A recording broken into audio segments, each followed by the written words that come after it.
Good morning, Claremont Center for Spiritual Living. How are you this morning? I'm Reverend Tracy Earlywine, and I am so happy to welcome you to our online service this week.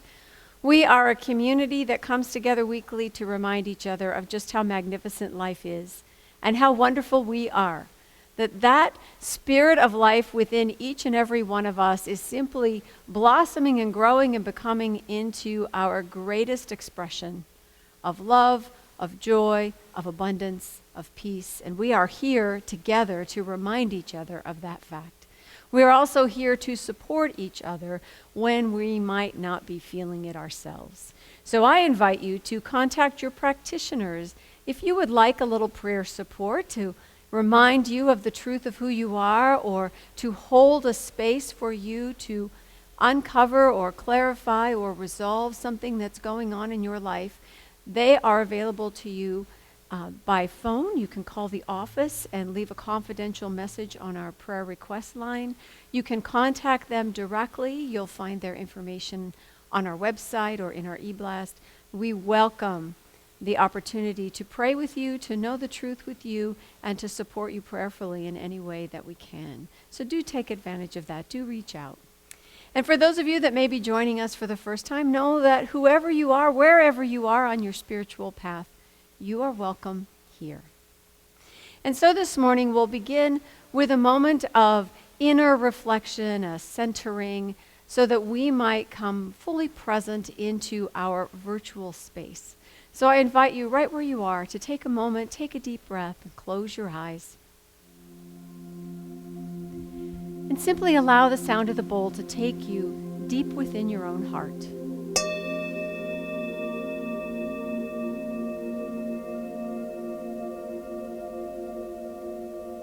And as you hear the tone and breathe in and out easily, focus on that light that shines within you always. For that is the light of love, and it is your connection with the divine. And in this sacred space, this place of the heart, we focus our attention on the life energy that lives within us, this divine nature that breathes us, this spiritual knowing that is at the heart of our very existence. For this is the very power of life. This is what we call God or Spirit or the Atman or Buddha. It is the nature, the essence of all things. It is the energy that we are, and it is good and very good. And feeling this presence, sensing this connection with life as life, I expand that feeling into recognizing that I am also connected with everyone here. That the nature of spirit does not know time or space, it knows only consciousness. And in my mind and your mind, in my heart and your heart, there is an undeniable connection one to another, this web of love and living and goodness that is the truth of who we are. And so I bless this time together, this coming into each other's company, that we might know spirit in a greater way, that we might discover ourselves in a more expansive light, that we might know and experience the truth of our oneness with each other. And for this I am grateful. For this I give great thanks. For we are truly blessed, and each is a blessing. And so it is. And so this morning I offer you a reading from the Joyous Living Journal, and it is for the date of February 16th and 17th, and it's called Love is a Spiritual Practice. There are so many ways to understand and define love, and many of these definitions revolve around romantic love. But this just isn't enough. Love is actually a spiritual principle at the heart of all life.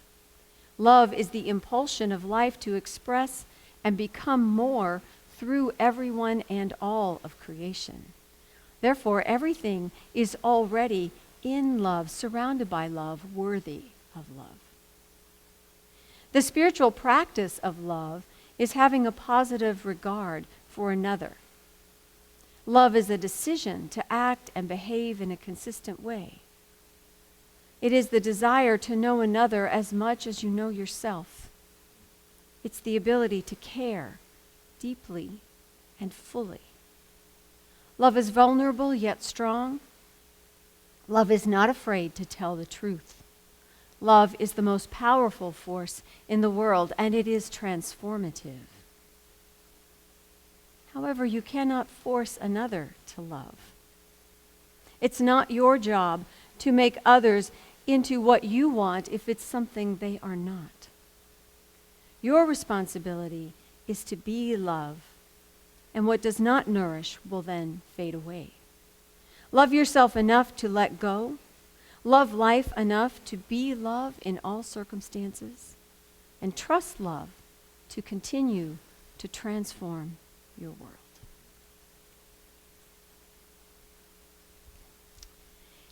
And so this month we start a new theme. February's theme is Love's Language. Now obviously February is the month of Valentine's Day. It's also part of the season for nonviolence, and we celebrate Black History Month. And what I'm offering is that we bring love to each of these conversations, that we bring love into whatever it is we are discussing or celebrating or observing or simply being part of.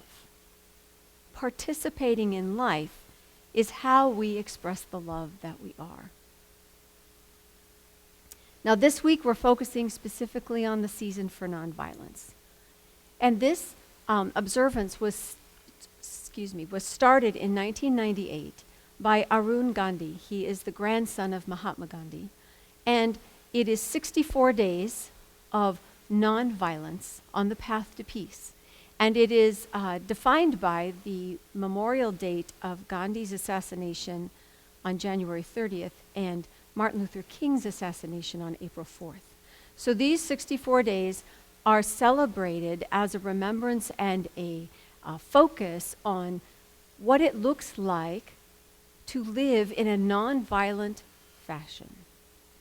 Now these two men, they were men of deep spiritual love, and they were living their truth in the face of conflict, on the way to peace. And it just is an example, they're both examples of how having a clear intention will create a path for things to unfold in that direction. And I'm always inspired by this idea that when I know what I stand for, there is a way made clear before me. And when we as human beings find ourselves in conflict and divisiveness and at odds with each other, which of course we do, there is still a way forward that is not violent. There is still a way forward where love expresses. And it happens when I bring it, when I bring that love. You see, I am the nature of life itself, and the nature of life itself gives to itself. In other words, life makes more life, right? The plant drops seeds and more plants grow. People make babies. You know, new life happens. That is the cycle of this plane that we live on. And if I am a part of that, then I want to act and think and believe in accordance with giving to life, not obstructing, not fighting, not pulling away from, not constricting.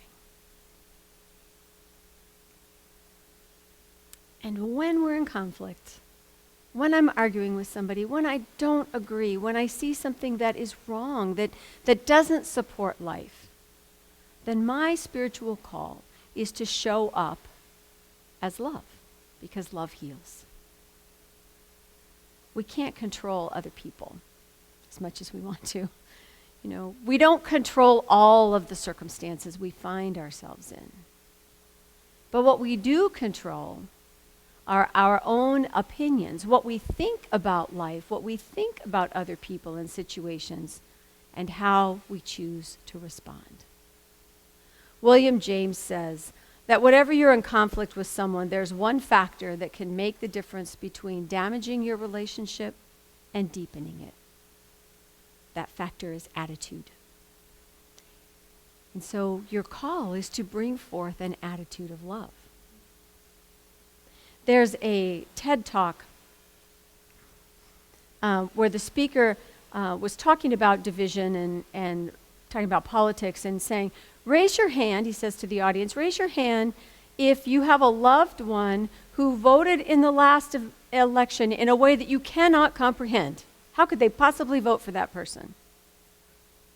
And raise your hand if you still have a cordial or loving relationship with that person. And almost all the hands stayed up. And yet, when we see pictures of protest groups screaming at each other across the street, when we see pictures of an insurrection in the Capitol, or when we see people in each other's space arguing about wearing a mask or not wearing a mask, there's no cordial or loving relationship there. That conflict, that violent argument, those emotions that have escalated, they are not leading us to peace on a path of nonviolence. So what are we supposed to do to activate our own awareness of love when we're not feeling loving at all?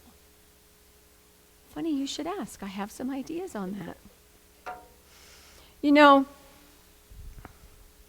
I think the very first thing we do is we seek to understand. When I'm talking to a family member that I don't agree with on a topic, I'm curious. I want to know how they got there. If we're raised in the same family, how in the world did you end up where you ended up? Right? Tell me about that. And if I truly want to know, if I truly listen, if I ask questions in order to clarify what they're telling me, if I invite them to tell me more, if I get to a place where I can say, you know, I can see that. I can see how you got there. I can see how you think that way. Then I am, in my understanding, creating space for us to stay connected.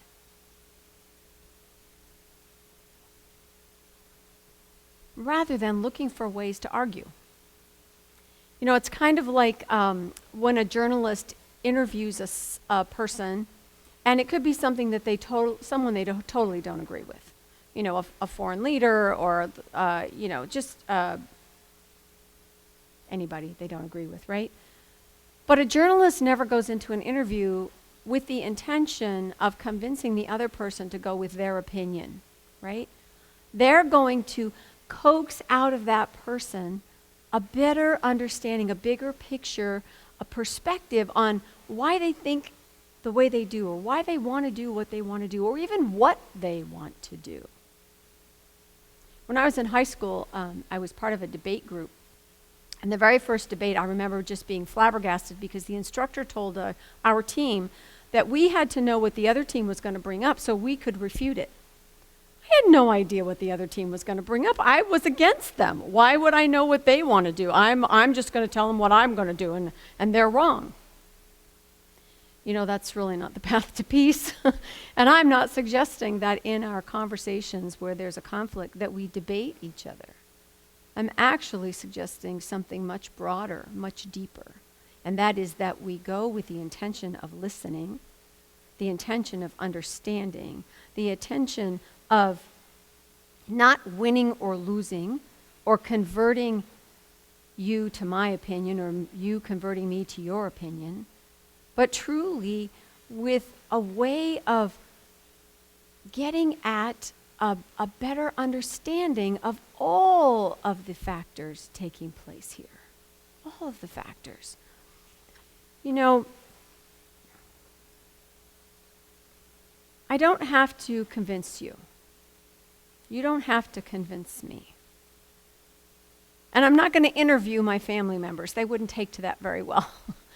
But I can shift my focus from converting my brother to my opinion to simply comprehending his opinion. And I may not change my own opinion. He may not change his. But what have we done? We've created a space where more possibilities are now known and where something new can arise. If I only hunker down with the people who think like me, my possibilities are limited. Anytime I open up to what is around me with a curious mind, then I am inviting in the potential of life, which says, hey, you guys may not have thought of this, but there's another way that you can come to agreement. There's another way that you can agree to disagree. You do not have to come to blows or to scream or to yell or to become estranged. There is always another way. And love brings us to that place when we are willing to use it to listen. So that's the first, to seek understanding. And the second step to activating our love awareness when we're not feeling loving is to practice empathy. Now, I can hear it already. But Reverend Tracy, how am I supposed to empathize with a racist or with a Democrat or with a Republican or with somebody who doesn't want to wear their mask? How am I supposed to empathize with them? They're so wrong. Ernest Holmes says in The Living Science of Mind, in such degree as we embody the spirit of love, truth, givingness, etc., we transcend hate and ugliness. That means that love, that sense of truth, that groundedness in my spiritual nature has to come from within me. And when I do that, then I am in a place where I can afford to take a moment and find out where I might agree with this person whose views are so different from my own. Because we're complex beings. We may hold a very strong opinion on a particular topic, but that's not all of who we are. That's not all of us. We all have that divine nature. So my spiritual practice is to choose to come from truth rather than an emotional reaction. My spiritual practice is to remember that love is always present, not just in me, but in you, and in this space, and in this idea of a way forward together. That means I have to find a point of agreement. So let's take the election, since we're all still talking about it anyway, right? My point of empathy. There are many, many people right now who are disappointed at the outcome of the 2020 election. I was just as disappointed at the outcome of the 2016 election. And for some of you, that may be reversed. But my point is, we have all experienced both sides of that. And if I can honestly say to you, I understand how disheartening this is, how discouraging it is, how it can even make you afraid. Because I have felt that as well. And take that point into the next step, which for me, in this situation, would be, the truth is, we both want a better world, right? We don't agree on how to get there, but we both want a better world. And the answer to that question is yes. In this case, we want the same thing. We just don't know how to get there the same way. But I'll take that point of agreement, no matter how fleeting, and use that for my own awareness that I can empathize and have compassion. In other words, I can come from a place of love, and that changes the conversation. It may not change their opinion, but it changes me. And it changes the energy in the room. Right? Have you ever tried to argue with someone who doesn't want to argue?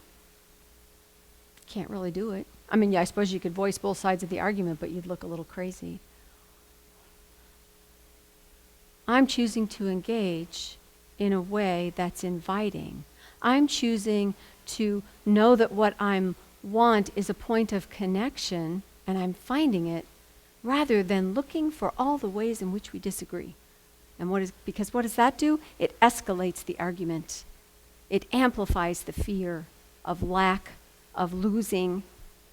We're not about winning and losing. We're about understanding. We're not about convincing each other. We're about understanding each other's perspective so that there's room for something more. You know, all the great teachers, spiritual teachers, Buddha, Jesus, Muhammad, they all had an exercise or an illustration of empathy. Their whole life was an illustration of empathy. You know, Buddha learned about empathy from beyond the palace walls. He chose to live outside the palace walls, his protected world where everything was beautiful and everything was for him, to see how the people lived. And it changed his view of life, and it changed who he was and how he lived. The same is true for Jesus. You know, the parables that are in the Bible are all about these unlikely heroes. You know, the despised Samaritan, the beggar, the leper, the untouchables of life were the heroes of the stories that he told. And he moved among the common people rather than hold himself in the upper class, so to speak, of the religious elite. So this message of loving everyone, of coming from compassion, of understanding that we are all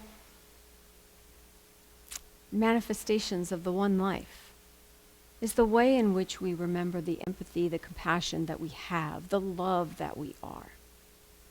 And when we do that, then we have the third piece of this process, which is mutual respect. Right now, everybody feels a little disrespected, right? If you watch the news, everybody is upset at somebody for saying or doing something that is against them. And sometimes, you know, justifiably so. However, is that how you want to live? Is being in conflict and being against and having to fight? Most of us don't want that. What our spiritual teaching teaches us is that we are to see as Spirit sees. In other words, we are to come from a perspective of the one life. You too are in love and worthy of love. I am an expression of the love, and so are you. No matter your personality or opinions, the life that you are is the love that God is. And that's true for all of us. Philip Yancey is a blogger, and he wrote an article called Talking to the Other Side.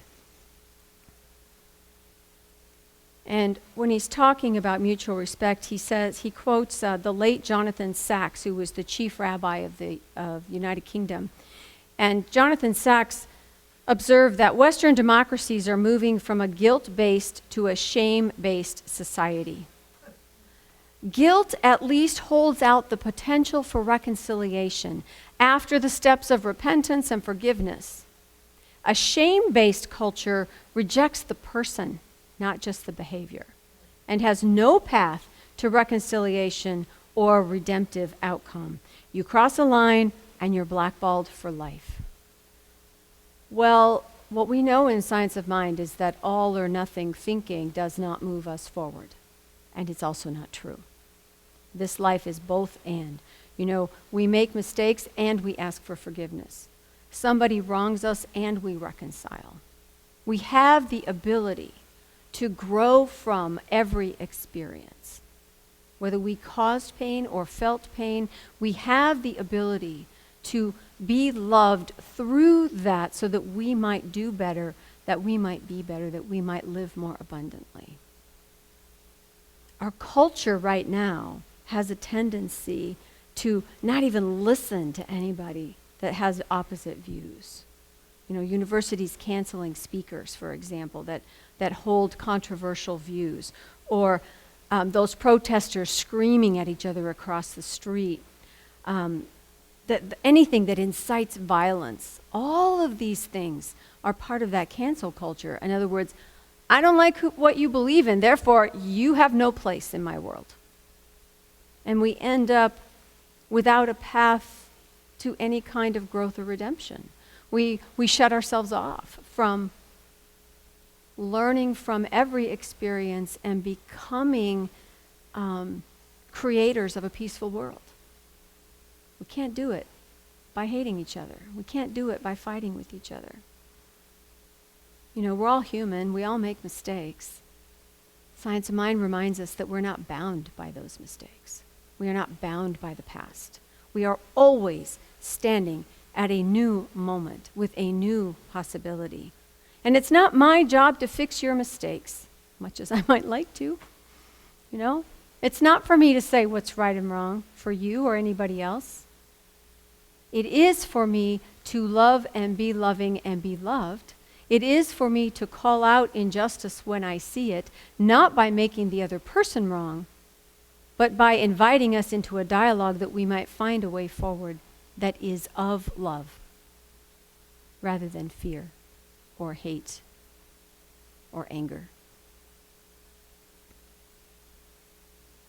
So how I do that, how you can do that, is to remember that we begin by seeking understanding so that we might have empathy and create an atmosphere of respect where there is room for more than one view so that we might together find a third way, a fourth way, a 27th way forward that will lead us to something better and brighter. How we move through this life is up to us, right? In other words, like we said, you know, human beings, we argue with each other, we fight with each other, we create these divisions in our minds and then live them out. But we have a choice. And so also from Joyous Living Journal, it's a reading from June 24th that says, non-debatable. Getting a child out of bed and ready for school can be a battle of the wills. The child has known the morning routine for years, yet seems to resist the inevitable. Emotions can take over with threats or force, or you can come from a non-debatable perspective. Either way, the kid's going to school. When life seems to continuously resist your perspective, anybody feel like that? When life seems to continuously resist your perspective, do you allow your emotions to pull you down to childish behavior, or do you maintain an unwavering, emotionally detached assurance of the outcome? In other words, are you moving in faith that good happens, that people can find resolution, that we're all in this together? Are you living that? Or are you one of the name callers and the screamers and the yellers? And I'm not talking about a particularly bad day. We all have them.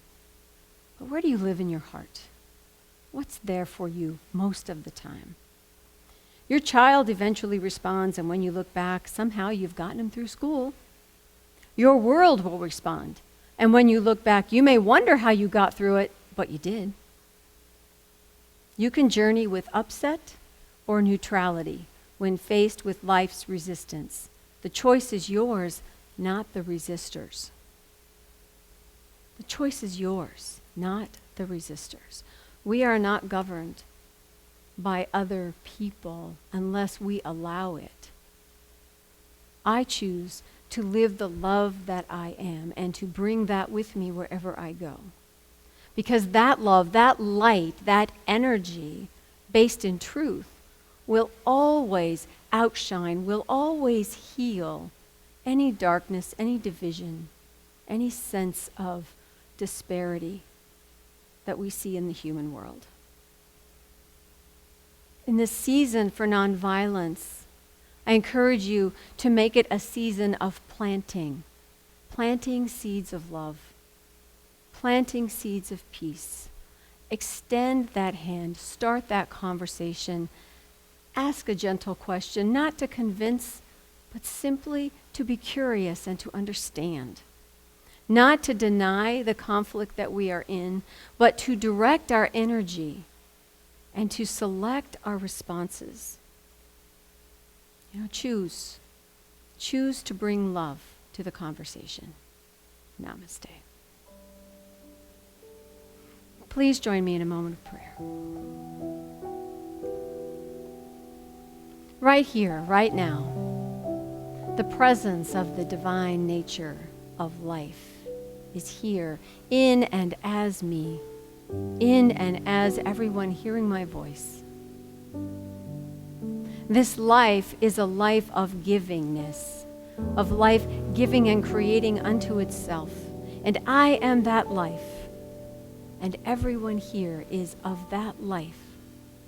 And so from this energy of growth and creativity and becoming and expanding, I speak my word for the peaceful path, the way of unfolding which leads us to greater possibilities, to deeper connections, to an opening, to an understanding and an awareness of the greater love that we all are.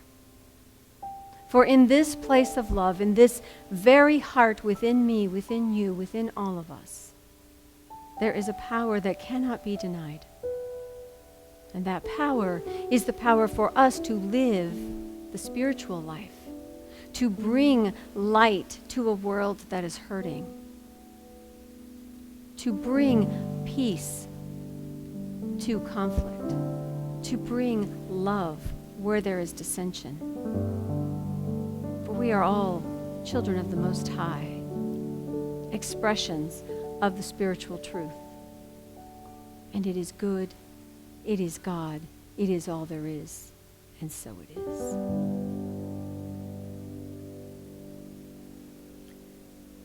So our affirmation today, if you will, repeat after me, please. I am love in expression. I bring love to every situation. Every person deserves love from me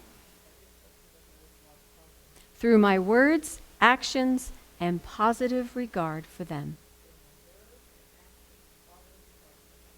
Love is who I am, and so it is.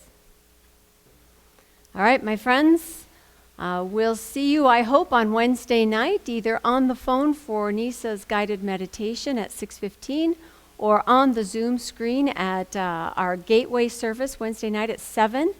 All of the connection information is in our e-blast or on our website or Facebook page. If you have trouble getting on Zoom, please reach out. Please let us know. You can leave a message on the office phone or send us an email, and we'll hook you up with someone who can get you hooked up, all right? Because we would love to see your face and have you participate in these great spiritual conversations. And of course, this month, they're all about love. So do join us. I look forward to seeing you online next week. And until then, remember, you are loved.